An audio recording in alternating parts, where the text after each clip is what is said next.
Hello दोस्तों, welcome to my channel point of classes. तो आज हम एक समरी लाए हैं जो कि ओलिवर गोल्डस्मिथ के द्वारा लिखी गई है, नेशनल प्रेजुडाइज।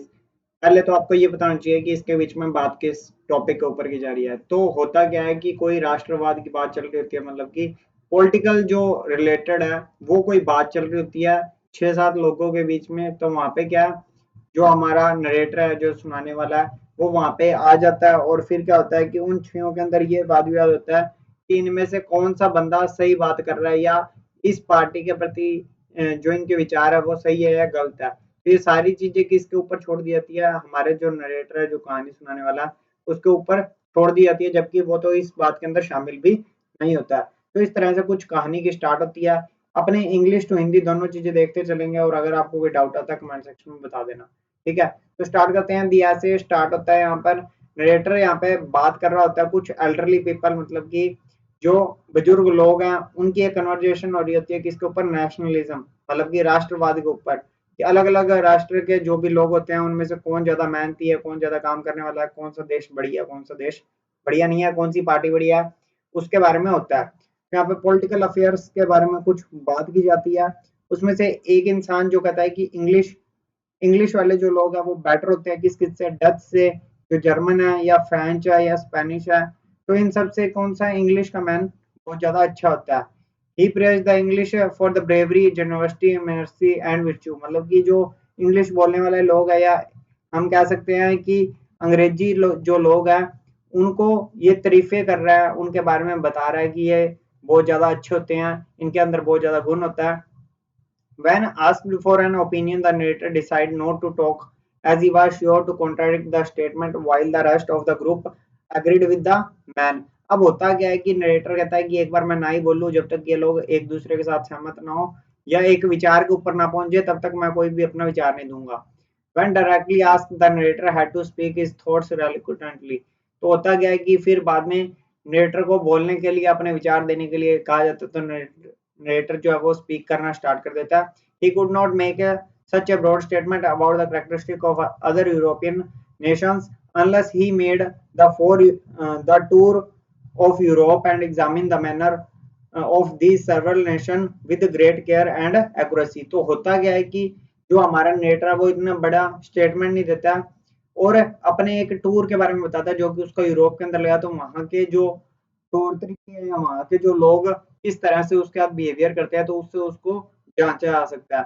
यहाँ पे नरेटर गोज टू से perhaps a more impartial judge would not hesitate to affirm that the Dutch were more frugal and industrious, the French were more temperate and polite, the German were hardy and patient of labor, and the Spaniards more sober and composed than the English, who undoubtedly were brave and generous. अब होता क्या है कि सारों ने English के साथ तुलना कर दी। इंग्लिश वाले जो लोग हैं उनकी डच, फ्रेंच, जर्मन और स्पेनिश वाले जो लोग हैं उनके साथ यहाँ पे तुलना करता है कि ये लोग इतने ज्यादा प्रेमी है, विनम्र है, जर्मन वाले कठोर है, स्पेनिश वाले शांत रहते हैं, जबकि अंग्रेज जो होते हैं वो निसंदेह बहादुर और उदार होते हैं।